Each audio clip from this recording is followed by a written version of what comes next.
Community radio ബെൻസിൽ ഇപ്പോൾ അറിവിന്റെ ലോകം തയ്യാറാക്കി അവതരിപ്പിക്കുന്നത് അരുൺ സ്റ്റീഫൻ. സാങ്കേതിക സഹായം ബോണി ജെ ബേസു. ശ്രോതാക്കൾക്കും അറിവിന്റെ ലോകത്തിലേക്ക് സ്വാഗതം. ഇന്ന് അറിവിന്റെ ലോകത്തിൽ ഇന്ത്യൻ തലവന്മാർ എന്ന വിഷയവുമായി ബന്ധപ്പെട്ട് വരുന്ന ചോദ്യങ്ങളാണ് ഞാൻ കൊണ്ടുവന്നിരിക്കുന്നത്. അപ്പോൾ ഇന്നത്തെ ആദ്യത്തെ ചോദ്യം, ഇന്ത്യൻ രാഷ്ട്രപതി ആരാണ്? ഇന്ത്യൻ രാഷ്ട്രപതി ആരാണ്? അല്ലെങ്കിൽ ഇന്ത്യയുടെ പ്രസിഡന്റ്, ഇപ്പോഴത്തെ പ്രസിഡന്റ് ആരാണ്? ഉത്തരം ദ്രൗപദി മുർമു ആണ് ഇന്ത്യയുടെ ഇപ്പോഴത്തെ പ്രസിഡന്റ്. ഉത്തരം ദ്രൗപദി മുർമു ആണ്. ഇന്ത്യൻ രാഷ്ട്രപതി സ്ഥാനം അലങ്കരിക്കുന്ന വ്യക്തിത്വമാണ് ദ്രൗപദി മുർമു. കൂടാതെ ആദിവാസി ഗോത്ര വിഭാഗത്തിൽ നിന്നും ഇന്ത്യയുടെ രാഷ്ട്രപതി പദവിയിലെത്തിയ ആദ്യത്തെ വനിതയും, പ്രതിഭ പാട്ടീലിന് ശേഷം ഇന്ത്യൻ രാഷ്ട്രപതിയായ രണ്ടാമത്തെ വനിതയും ആയിട്ടുള്ള വ്യക്തിത്വമാണ് ദ്രൗപദി മുർമു. അപ്പോൾ ഒരുപാട് പ്രത്യേകതകളുള്ള ഒരു രാഷ്ട്രപതിയാണ്. ഒന്നാമതായിട്ട് ഒരു സ്ത്രീ രാഷ്ട്രപതിയാണ്, അല്ലെങ്കിൽ വനിതാ രാഷ്ട്രപതിയാണ്. ഇന്ത്യയുടെ രാഷ്ട്രപതി പദവിയിലെത്തിയ ആദ്യ വനിതയും, അതായത് ഗോത്ര വിഭാഗത്തിൽ നിന്ന് ഇന്ത്യയുടെ രാഷ്ട്രപതി പദവിയിലെത്തിയ ആദ്യ വനിതയും, പ്രതിഭ പാട്ടീലിന് ശേഷം ഇന്ത്യൻ രാഷ്ട്രപതിയായിട്ടുള്ള രണ്ടാമത്തെ വനിതയുമാണ് അവർ. അപ്പോൾ ഇന്ത്യയുടെ ആദ്യത്തെ വനിതാ രാഷ്ട്രപതി ഉത്തരം പ്രതിഭ പാട്ടീലാണ്. രണ്ടാമത്തെ വനിതാ രാഷ്ട്രപതി ദ്രൗപദി മുർമു ആണ്. 2015 മുതൽ 2021 വരെ ജാർഖണ്ഡ് ഗവർണറായും 2000 മുതൽ 2009 വരെ ഒഡീഷ നിയമസഭാ അംഗമായും പ്രവർത്തിച്ച വ്യക്തിത്വമാണ് അവർ. ജനനം 1958 ജൂൺ മാസം 20 ഉപേർബേദ ജാർഖണ്ഡിലാണ് അവർ ജനിച്ചത്. കൂടാതെ മറ്റൊരു പ്രത്യേകത, ഏറ്റവും കുറഞ്ഞ പ്രായത്തിൽ രാഷ്ട്രപതിയായിട്ടുള്ള ആദ്യ വനിത ആരാണ് എന്ന് ചോദിച്ചാൽ ഉത്തരം ദ്രൗപദി മുർമു ആണ്. ഇനി കുറച്ച് കൂടുതൽ വിശേഷങ്ങളൊക്കെ കേട്ടിട്ട് വരാം. യശ്വന്ത് സിൻഹയെ 947ഓളം വോട്ടുകൾക്ക് പരാജയപ്പെടുത്തി ഇന്ത്യയുടെ 15ാമത് പ്രസിഡന്റ് ആയി തിരഞ്ഞെടുക്കപ്പെട്ടവരാണ് ദ്രൗപദി മുർമു. കൂടാതെ രാഷ്ട്രീയത്തിൽ പ്രവേശിക്കുന്നതിന് മുൻപ് 1979 മുതൽ 83 വരെ സംസ്ഥാന ജലസേചന വൈദ്യുതി വകുപ്പിൽ ഗുമസ്തയായും തുടർന്ന് റായ്രംഗ്പൂരിൽ അധ്യാപികയായും പ്രവർത്തിച്ച വ്യക്തിത്വമാണ് അവർ എന്ന് നമുക്ക് മനസ്സിലാക്കാൻ സാധിക്കും. അപ്പോൾ ഇന്ത്യൻ രാഷ്ട്രപതി ആയിട്ടുള്ള വ്യക്തി, ഇപ്പോഴത്തെ ഇന്ത്യൻ രാഷ്ട്രപതി അല്ലെങ്കിൽ ഇന്ത്യൻ പ്രസിഡന്റ് ആര്, രാഷ്ട്രപതി അഥവാ പ്രസിഡന്റ് ആര് എന്ന ചോദ്യത്തിന്റെ ഉത്തരമാണ് നമ്മളിപ്പോൾ കേട്ടത്. ഉത്തരം ദ്രൗപദി മുർമു ആണ്. ഇനി രാഷ്ട്രപതി ദ്രൗപദി മുർമു ആണ്. ഇനി ഉപരാഷ്ട്രപതി ആരാണ്? ചോദ്യം ഇതാണ്, ഇന്ത്യൻ ഉപരാഷ്ട്രപതി, ഇപ്പോഴത്തെ ഇന്ത്യൻ ഉപരാഷ്ട്രപതി ആരാണ്? ഉത്തരം ജഗദീപ് ധൻകർ ആണ് ഇന്ത്യയുടെ ഇപ്പോഴത്തെ ഉപരാഷ്ട്രപതി. ഉത്തരത്തിലേക്ക് പോവാം. ജഗദീപ് ധൻകർ ആണ് ഇന്ത്യയുടെ ഇപ്പോഴത്തെ ഉപരാഷ്ട്രപതി. ഇന്ത്യയുടെ 14ാമത് ഉപരാഷ്ട്രപതി കൂടിയായ വ്യക്തിയാണ് അദ്ദേഹം. രാജസ്ഥാൻ സ്വദേശിയായ അദ്ദേഹം 2022 ഓഗസ്റ്റ് 6 നടന്ന ഉപരാഷ്ട്രപതി തിരഞ്ഞെടുപ്പിൽ പ്രതിപക്ഷ സ്ഥാനാർത്ഥിയായ മാർഗ്രറ്റ് ആൽവയെ പരാജയപ്പെടുത്തിയിട്ടാണ് ഉപരാഷ്ട്രപതിയായി മാറുന്നത്. അപ്പോൾ ഇപ്പോഴത്തെ ഇന്ത്യൻ ഉപരാഷ്ട്രപതി ഉത്തരം ജഗദീപ് ധൻകർ ആണ് ഇപ്പോഴത്തെ ഇന്ത്യൻ ഉപരാഷ്ട്രപതി. ഇനി അദ്ദേഹത്തിന്റെ ജനനം എന്ന് പറയുന്നത് 1951 മെയ് മാസം 18-ാം തീയതി കിതനയിലാണ് അദ്ദേഹം ജനിച്ചത്. 2019 മുതൽ 2022 വരെ പശ്ചിമ ബംഗാൾ ഗവർണർ, ഒരു തവണ ലോക്സഭാ അംഗം, കേന്ദ്രമന്ത്രി എന്നീ നിലകളിലും പ്രവർത്തിച്ചിട്ടുള്ള വ്യക്തിത്വമാണ് അദ്ദേഹം. സുപ്രീം കോടതിയിലെ മുതിർന്ന അഭിഭാഷകൻ കൂടിയാണ് അദ്ദേഹം എന്നതും മറ്റൊരു പ്രത്യേകത തന്നെയാണ്.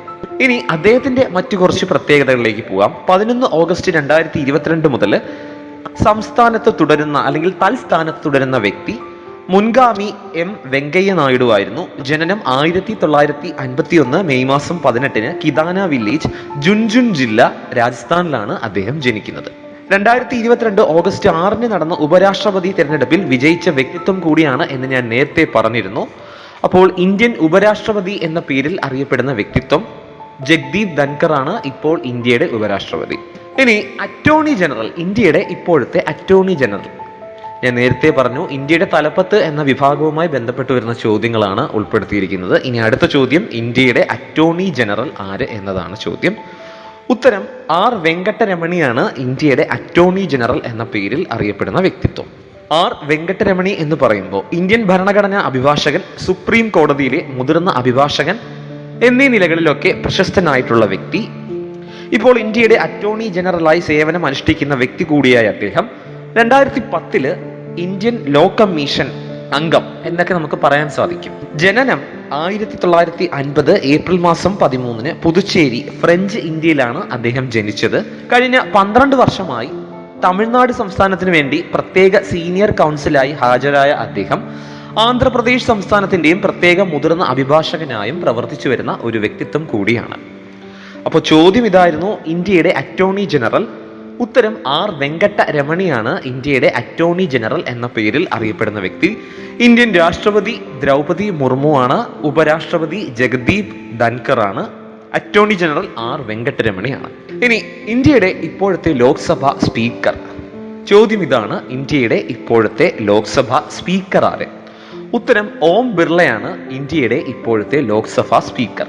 ഭാരതീയ ജനതാ പാർട്ടിയിലെ ഒരു രാഷ്ട്രീയ പ്രവർത്തകനും 17ാം ലോക്സഭയുടെ സ്പീക്കറുമായിട്ടുള്ള വ്യക്തിത്വമാണ് ഓം ബിർള. ഇനി ഓം ബിർള രാജസ്ഥാനിലെ കോട്ട മണ്ഡലത്തിൽ നിന്നുള്ള MP-യുമാണ് എന്നതും ഒരു പ്രത്യേകതയാണ്. അദ്ദേഹം 2019 ജൂൺ 19 ലോക്സഭയുടെ സ്പീക്കറായിട്ട് തിരഞ്ഞെടുക്കപ്പെട്ട വ്യക്തിത്വമാണ്. ഇനി അദ്ദേഹത്തിന്റെ ജനനം എന്ന് പറയുന്നത് 1962 നവംബർ മാസം 23 രാജസ്ഥാനിലെ കോട്ടയിലാണ് അദ്ദേഹം ജനിച്ചത്. അദ്ദേഹം വഹിച്ചിട്ടുള്ള സ്ഥാനങ്ങളിലേക്ക് നമുക്കൊന്ന് പോയിട്ട് വരാം. ജില്ലാ പ്രസിഡന്റ്, ഭാരതീയ ജനതാ കൃഷി അല്ലെങ്കിൽ ഭാരതീയ ജനതാ യുവമോർച്ച കോട്ടയുടെ ജില്ലാ പ്രസിഡന്റ്, ഭാരതീയ ജനതാ യുവമോർച്ച കോട്ടയുടെ ജില്ലാ പ്രസിഡന്റ് ആയിരുന്നു 1989 മുതൽ 91 വരെയുള്ള കാലഘട്ടത്തിൽ. ഭാരതീയ ജനതാ യുവമോർച്ച ദേശീയ വൈസ് പ്രസിഡന്റ് ആയിരുന്നു 97 മുതൽ 2003 വരെ. കോട്ട സൗത്തിൽ നിന്നുള്ള MLA ആയിരുന്നു 2003 മുതൽ 2015 വരെ. കോട്ടയിൽ നിന്നുള്ള പാർലമെന്റ് അംഗമായിരുന്നു 2014. ലോക്സഭാ സ്പീക്കറാണ് 19 ജൂൺ 2019 മുതൽ ഇപ്പോൾ വരെ. അപ്പോ ചോദ്യം ഇതായിരുന്നു, ലോക്സഭയുടെ സ്പീക്കർ. ഉത്തരം ഓം ബിർളയാണ് ലോക്സഭയുടെ സ്പീക്കർ എന്ന പേരിൽ അറിയപ്പെടുന്ന വ്യക്തിത്വം. ഇനി ലോക്സഭ സെക്രട്ടറി ജനറൽ ആര്? ചോദ്യം ഇതാണ്, ലോക്സഭയുടെ സെക്രട്ടറി ജനറൽ ആര്? ഉത്തരം ഉത്പൽ കുമാർ സിംഗ് ആണ് ലോക്സഭയുടെ സെക്രട്ടറി ജനറൽ എന്ന പേരിൽ അറിയപ്പെടുന്ന വ്യക്തിത്വം. ലോക്സഭാ സ്പീക്കർ ഓം ബിർള 2020 ഡിസംബർ മുതൽ ക്യാബിനറ്റ് സെക്രട്ടറി പദവിയിലും ലോക്സഭയുടെ ലോക്സഭാ സെക്രട്ടേറിയറ്റിന്റെ സെക്രട്ടറി ജനറലായും നിയമിച്ച വ്യക്തിത്വമാണ് അദ്ദേഹം. പേര് ഉത്പൽ കുമാർ സിംഗ് എന്നാണ്. കൂടാതെ 2.5 വർഷത്തിലേറെ ഉത്തരാഖണ്ഡിന്റെ ചീഫ് സെക്രട്ടറി ആയിരുന്ന അദ്ദേഹം സംസ്ഥാനത്തിന്റെ വളർച്ചയ്ക്ക് സഹായിച്ചിട്ടുള്ള വലിയൊരു വ്യക്തിത്വം കൂടിയാണ്. കൂടാതെ അതിനോടൊപ്പം തന്നെ കൃഷി, കർഷക ക്ഷേമ മന്ത്രാലയം, അഡീഷണൽ സെക്രട്ടറി ഉൾപ്പെടെ കേന്ദ്രത്തിൽ നിരവധി സുപ്രധാന പദവികളും അദ്ദേഹം വഹിച്ചിട്ടുണ്ട് എന്നതും മറ്റൊരു പ്രത്യേകത തന്നെയാണ്. അപ്പോൾ ഇനി ഇന്നത്തെ ചോദ്യങ്ങളിലേക്ക് നമുക്കൊന്ന് പോയിട്ട് വരാം. ഇന്ത്യൻ തലവന്മാർ എന്ന വിഷയവുമായി ബന്ധപ്പെട്ട ചോദ്യങ്ങളായിരുന്നു. ആദ്യത്തെ ചോദ്യം, ഇന്ത്യൻ രാഷ്ട്രപതി ദ്രൗപദി മുർമു ആണ്. പ്രത്യേകത എന്ന് പറയുന്നത് ആദിവാസി ഗോത്ര വിഭാഗത്തിൽ നിന്നും ഇന്ത്യയുടെ രാഷ്ട്രപതി പദവിയിലെത്തിയ ആദ്യ വനിത. പ്രതിഭ പാട്ടീലിന് ശേഷം ഇന്ത്യൻ രാഷ്ട്രപതിയായ 2ാമത്തെ വനിതയുമാണവർ.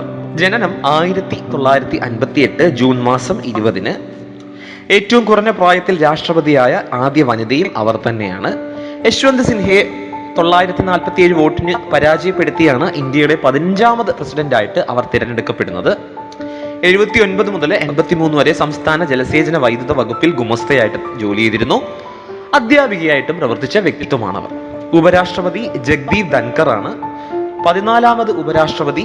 ജനനം 1951 മെയ് മാസം 18 കിതനയിലാണ്.